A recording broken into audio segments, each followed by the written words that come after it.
Welcome to tonight's joint hearing on the proposed 2019 operating budget for the Administration, Environment, Public Service, and Transportation Committees. Please be aware that this is being televised. This hearing is being recorded for rebroadcast on CTV, Government Channel 3. The rebroadcast schedule is available at columbus.gov. I have to start out by saying that it has been both a joy and an honor to chair these committees. The constant commitment and hard work displayed by the leadership and workforce within these committees has been nothing short of impressive. As we prepare for 2019 and close out 2018, it's important to acknowledge and thank all City of Columbus employees for their hard work and dedication throughout this past year. I also want to thank and recognize our presenters this evening, Director Nicole Brandon, Department of Human Resources, Director Amy DeLong, the Civil Service Commission, Green Spot Coordinator David Celebrezzi, Office of Sustainability, and Assistant Director Stephen Wenzel, the Department of Public Service. We will begin this evening with a presentation from the Administration Committee, which includes the Department of Human Resources and Civil Service Commission. Just one second, I wanted to kind of just go over just a brief description of both the Department of Human Resources and the Civil Service Commission.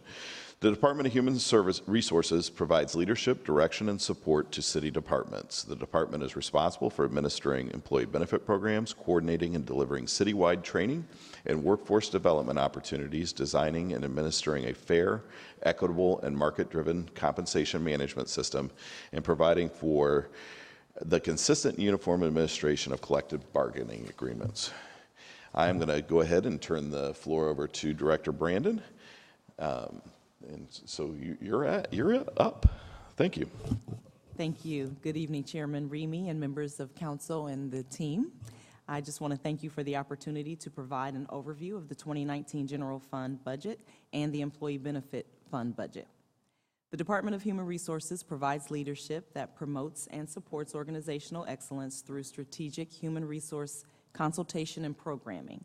Overall, the Department of Human Resources 2019 General Fund budget reflects the continuation of services with minor adjustments for insurance and internal service funds. The Employee Benefits Fund added improvements related to workers' compensation and injury leave claims management. Combined, the funds support 42 full-time employees and 3 part-time employees.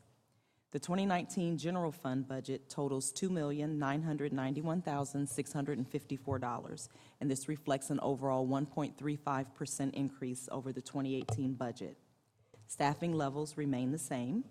The Department of Human Resources continues to manage the Mount Carmel Occupational Safety and Health contract that funds physical fitness assessment and testing for police and fire uniformed personnel.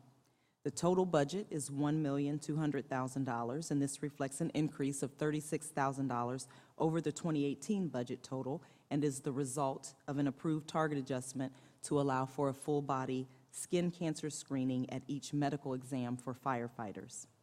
The Occupational Safety and Health supply budget is $20,000, which is a $5,000 decrease from the 2018 budget. Supplies include protective clothing, hats and boots, safety glasses, particulate respirators, first aid cabinets and kits, hearing protectors, and bloodborne pathogen fluid cleanup kits. The Occupational Safety and Health team partners with the Construction Management Division to provide hazardous waste and asbestos assessments as building renovations are underway.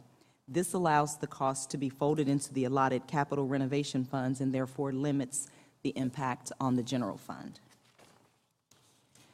Citywide training and development continues to increase the number of CLE-approved in-house training for legal staff, CPE-approved training and credits for accounting staff, and HRCI training and credits for citywide human resource professionals.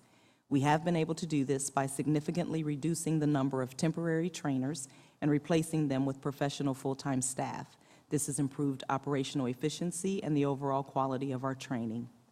We have also reduced the impact on the general fund in this area by shifting a portion of the cost associated with marketing materials to the enterprise fund. Citywide Training and Development's enterprise fund is comprised of fees paid by outside participants who attend our training classes.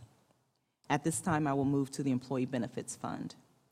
The 2019 Employee Benefits Fund budget totals $5,005,733, and this reflects an overall increase of 2.63% due to approved expansions received from finance and other adjustments to insurance rates and costs associated with internal services, for example, print services, mail services, and DOT services. The Employee Benefits Fund budget includes $360,000 for the city's Occupational Safety and Health Clinic. The Occupational Safety and Health Clinic serves all city employees other than the uniformed safety forces. The contract amount is the same as in 2018. The 2019 budget for maintenance of equipment at Front Street Fitness Center also remains at the same level of $6,000. And funding to Ohio Health, Work Health for drug and alcohol testing also remain the same. Thank you, Chairman Remy, and all of the members of council. Thank you to the mayor for your support of the Human Resources Department budget. I'd also like to thank the Department of Finance and Management for their guidance during this process, and to Jeannie Sprague, the department's fiscal manager, for her support throughout the budget season. This concludes my presentation, and I'm happy to answer any questions that you may have. Thank you very much, Director Brandon. I do have a question. Are there any departmental plans for providing or enhancing existing training and services to members of the New American community? Thank you for your question. Our citywide training and development office has what's called a training advisory council. The members of that council include representatives from all of the departments. During the course of those meetings throughout the year, specialized training is identified. Departments let our office know what they'd like to see for either their constituents or their employees. In this case, for New Americans, we can certainly work to create or customize training for them, and we take requests for customized training regularly, but we do utilize the Training Advisory Council to assist us in identifying the courses that people are interested in to make sure that we're staying on top of what the department needs are. So we are open to do that. Thank you very much. Appreciate your testimony today. And thank you for all of your hard work this year. We've tackled some pretty big contracts. So, thank you. Thank you. Now, Director DeLong, the floor is yours. Thank you, Chair Remy. As you know, the Civil Service Commission is part of the checks and balances of city government and is responsible for maintaining a merit system of employment to ensure that the city employment is accessible and filled with qualified, competent individuals. To that end, the Commission's budget request for 2019 is $4,528,328. This reflects an increase of about $220,000 over our final 2018 appropriation of $4,310,000. This increase is a result mainly this year because we'll be testing, or the administration of the firefighter test, which is tested every other year. Expected expenses for 2019 are as follows.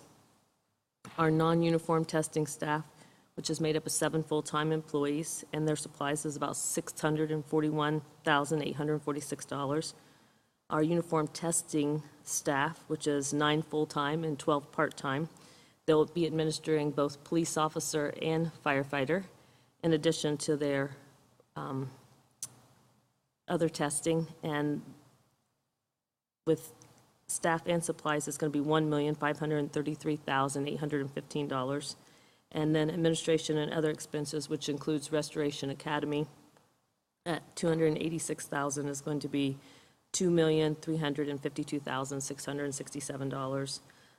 With the adoption of the requested budget, the Commission will have a total of 36 full-time and 12 part-time regular positions, which is exactly the same as last year, to carry out our classification and applicant assessment responsibilities. That being said, I'll take any questions that you might have. Thank you very much, Director DeLong. I do have one. What plans does the department have regarding civilization? I knew I was going to struggle with this word. Civilianizing positions currently occupied by uniformed personnel, and what would that look like pertaining to trainings and administration? That's a great question. What's interesting about that question is the city charter says that the public safety director at his discretion, it's at his discretion to assign the duties to the sworn classification. And because of that, and the civil services rule in terms of compliance, they're compliant. So we don't work to audit them for their positions because they're assigned, as the charter says, they can do whatever's assigned by the safety director. We have reviewed positions, many of them over the years since I've been here, which is 7 years. We have found that there are many positions that are, have an opportunity to be classified anywhere from office assistant to a management analyst. We've made some recommendations. Some have been changed throughout the years. But really what it takes is moving those individuals into their sworn positions or out policing or out putting out fires or EMS work. But it also then requires hiring additional staff to come in and do that work. So it's a fine balance of how that might take place and at the time when it's appropriate to do that. Because some of those people have been in those positions for many years. Thank you very much. I appreciate that insight. We'll now move on to the Environment Committee, which includes the City of Columbus Office of Sustainability and the Department of Public Service Division of Refuse. We'll begin with Green Spot Coordinator David Celebrezzi. David, the floor is yours. Great. Thank you, Councilmember Remy, and thank you, council members, for this opportunity to talk about the Department of Public Utilities Office of Sustainability, our budget. I'd like to highlight some of the programs and initiatives we'll be undertaking in 2019. And the proposed funding for the office is approximately $936,000, which represents personnel expenditures, supplies, and services. The office has 5 full-time staff, which include an assistant director of sustainability, a Green Spot coordinator, and 3 public outreach members of our team. The breakdown of supplies and services includes dollars for our Green Spot Community Backyards Conservation Program, as well as Green Spot materials such as our Green Spotlight Awards, our reusable water bottles, and our Green Spot Kids books. So our supplies and services budget allows the office to hire contractors, interns, sponsor events, and have pilot programs. So currently we have a great relationship with Franklin Soil and Water Conservation District. And through this partnership, we are able to provide water cycle and stormwater education to middle school age children. We also partner with The Ohio State University's Environment, Economy, Development, and Sustainability program to share the expense of hiring a student intern for 12 weeks in the summer. The majority of our supplies is to support the Green Spot program, which is the city's main sustainability outreach program. It provides a platform where households, businesses, community groups can make commitments to conserve and protect water, conserve energy, reduce, reuse, recycle, green transportation, and education. They can register online for this free program, and currently we have over 18,000 members, and we're really on track to get that up to 20,000 by 2020. So we'll continue to work with businesses as well in helping them achieve their sustainability goals through our e-dashboard platform, our Green Spot Sustainability course, and our business e-newsletter, as well as one-on-one. We'll also finalize our Green Home Guide, recruit at least one neighborhood to become designated as a Green Spot neighborhood, hold our Green Spotlight Award celebration, and continue to engage stakeholders who sit on our Green Spot Advisory Board and other projects. So our office will also continue to grow our Sustainable Columbus program, implement our portion of the American Cities Climate Challenge grant, and continue to engage residents on Blueprint Columbus. We look forward to another busy year, an exciting year, engaging the community, listening to their input, and taking action to help Columbus continue to be a leader in sustainability. So thank you again, Councilmember Remy and Council, for this opportunity. Thank you very much, David. I think that we've had some exciting things happen this year. The Bloomberg Award is big for the City of Columbus, and certainly we'll be working closely with the administration and your area and the Department of Sustainability to make sure that we're doing all the things that's going to enable us to do. There's some hefty goals, and certainly there's a lot of opportunity, I think, to do energy audits, for instance, a goal of what isn't it, 35,000 in the next couple of years? 30,000 by 30. The end of 2020. End of 2020. So thank you for all that you do. I mean, this is something that's obviously very important for us overall as a city, and I'm looking forward to that report from Ohio State as well. Have they released that yet? I believe it's in the next day or two, it'll be released, the Columbus Climate Adaptation Plan. Great. Thank you very much. I appreciate it. Thank you. Assistant Director Wenzel, it's your floor now. Thank you, Chairman Remy. Thanks for this opportunity to present the proposed 2019 budget for the Department of Public Service. I've broken up my presentation. For the first part, it's just going to concentrate on the Environment Committee and the things that pertain to that, mostly the Refuse Collection Division. And then I'll move on to the Transportation Committee and go over those items in our budget. The Division of Refuse Collection is one of 5 divisions within the Department of Public Service.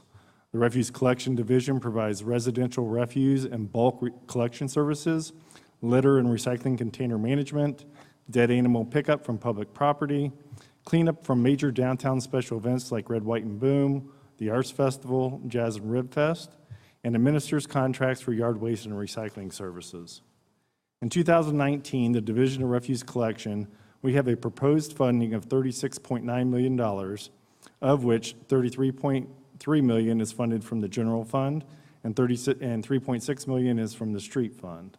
This represents just a 1.7%. It represents a 1.7% decrease from the 2018 budget, mainly due to lower than projected insurance and fleet costs from the 2018 operating budget. This proposed funding will support 226 full-time personnel that provide trash collection services to more than 334,000 households every week, 52 weeks a year.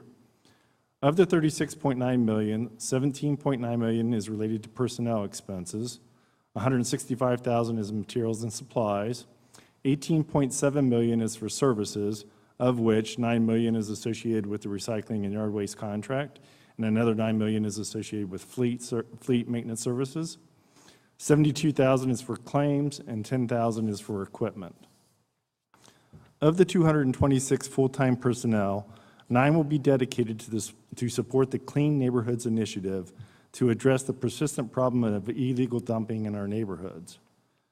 As a result of this budget proposal, we will continue the city's residential recycling program to more than 201,000 households, apartments, and multifamily complexes. The recycling program has been a great success. Since the program started in June of 2012 through October of this year, residents have recycled more than 169,000 tons of material, saving the city almost a little over $9.3 million in tipping fees at the county landfill. The Division of Refuse Collection is also home to the city's Keep Columbus Beautiful program.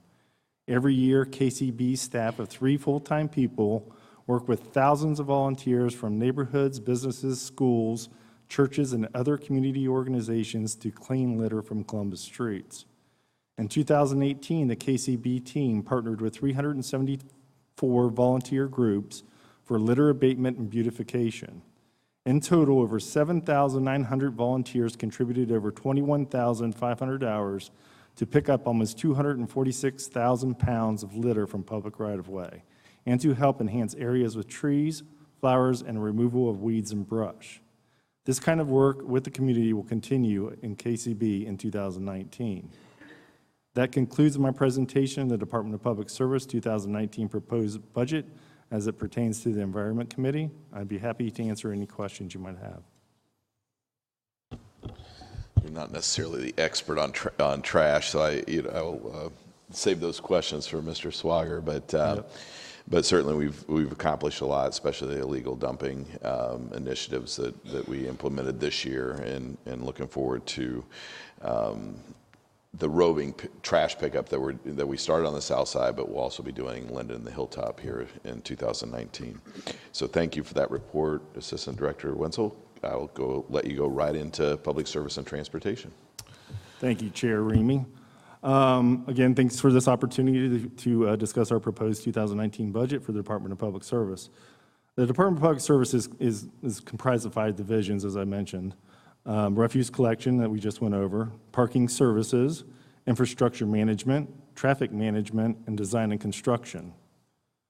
In 2019, we have a proposed funding level of $118.8 million for the Department of Public Service, which represents just a 1.4% increase over the 2018 operating budget. This will fund 787 full and part-time personnel. The Department of Public Services, our funding source is broken down into 5 different major categories. We get funding from the Street Construction Maintenance and Repair Fund, roughly $62.8 million, which is around 53% of our budget, of which 71% of that revenue comes from the gas tax and auto license fees. We get $34 million, which represents about 28.6% of our budget from the general fund. This goes to mostly support the refuse collection division, as well as around $750,000 that is allocated to the director's office. The construction inspection fund amounts to about $9.3 million, or 7% of our budget. The private inspection fund is about $5 million, or 4%, and the parking meter program fund is $7.7 million, or about 6% of our budget. The proposed 2019 budget for the director's office is $6.5 million, which represents 5.5% of our total budget request. The director's office provides overall coordination and policy direction for the department. In addition, the office coordinates a consolidated fiscal and human resource and legislative processing functions for the entire department. One of the things you might have noticed that is new with this year in our budget is the newly created Parking Services Division. The 2019 proposed budget for the Parking Services Division is about $6.9 million, or represents about 5.5% of our total proposed budget, all supported by parking meter revenues. The Division of Parking Services is responsible for the administration, enforcement, operations, and management of public parking in the city of Columbus. The division also sets policy and manages parking and access programs. The division includes the business office, parking enforcement, meter operations, as well as policies and strategies section. In 2019, the Parking Meter Program Fund will also include the creation of the Short North Parking Benefit District, a fund in which excess parking meter revenue from within the Short North will be reinvested back into the Short North District once the city recovers all of its costs, to fund transportation and mobility initiatives to support the Short North Parking Plan. The Division of Infrastructure Management's 2019 total budget request is $33.8 million, which represents about 26.4% of the department's overall budget request, all within the Street Construction Maintenance and Repair Fund. The Division of Infrastructure Management is responsible for delivering all services related to managing the transportation infrastructure, including pavement and structures management, right-of-way permit reviews, and long-range planning. The division provides street maintenance services within the Columbus City's right-of-way, including street sweeping, litter control, graffiti removal, and snow and ice removal. In 2019, the Stormwater Utility Fund will continue to reimburse the Street Construction Maintenance and Repair Fund for the costs associated with street cleaning and snow and ice removal to protect the water quality and minimize the burden on the sewer system from debris, ice, and snow. Our snow warriors are ready for winter. We begin this winter season with approximately 113 equipment operators, plus more than 144 additional city employees cross-trained to drive snow equipment in extreme winter weather conditions. We have about 176 pieces of winter weather equipment and currently have almost 25,000 tons of salt on hand, with the additional purchasing capacity of 16,500 tons. Residents can continue to go online and use the Columbus Warrior Watch website to see what streets have been treated in the last 72 hours. They can as well as look up their street and see what priority level that they currently are on. Residents can go to that site at warriorwatch.columbus.gov. The Division of Infrastructure Management is making our streets safer for motorists, pedestrians, and bicyclists. The division's 2019 total budget request is $14.3 million, or 11.2%, all within the Street Construction Maintenance and Repair Fund.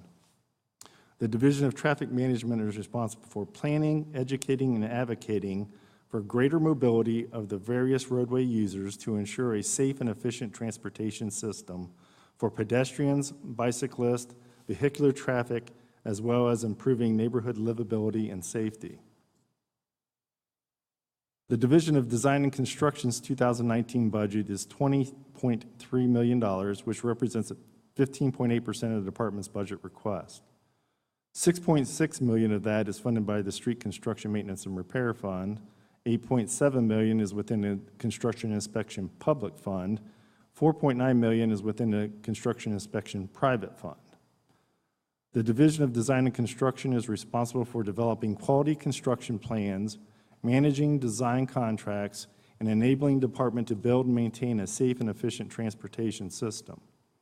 In addition, the division manages construction contracts, providing quality and timely construction inspection, surveying, and materials testing services in support of public services, public utilities, and privately funded infrastructure construction projects.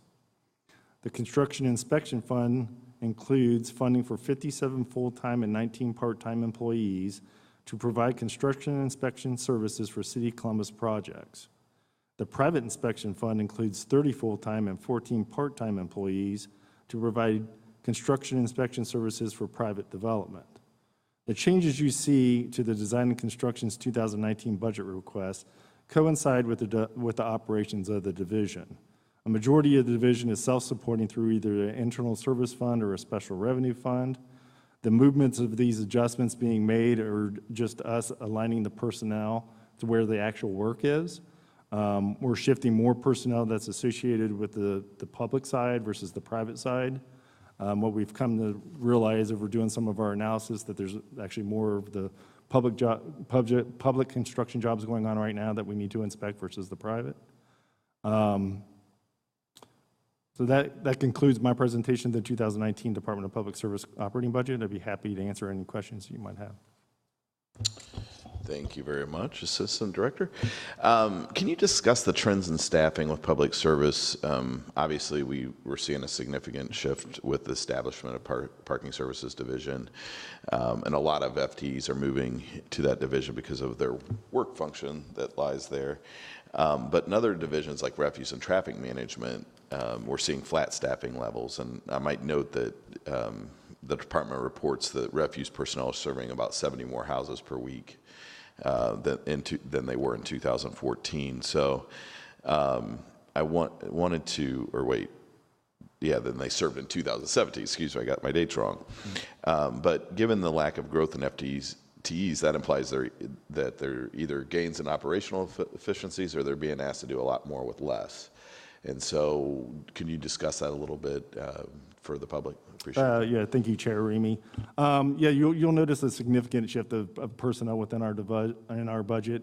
As you first mentioned, that we moved roughly 52 people into the new Parking Services Division. Most of all these people were within the Traffic Division, where we were housing parking, what we call parking violations at that point in time. So that was the biggest shift in our budget. As you mentioned, Chair, refuse collection has remained relatively flat. We were able to add the additional 9 employees for the illegal dumping initiative with current vacancies that we had within the department.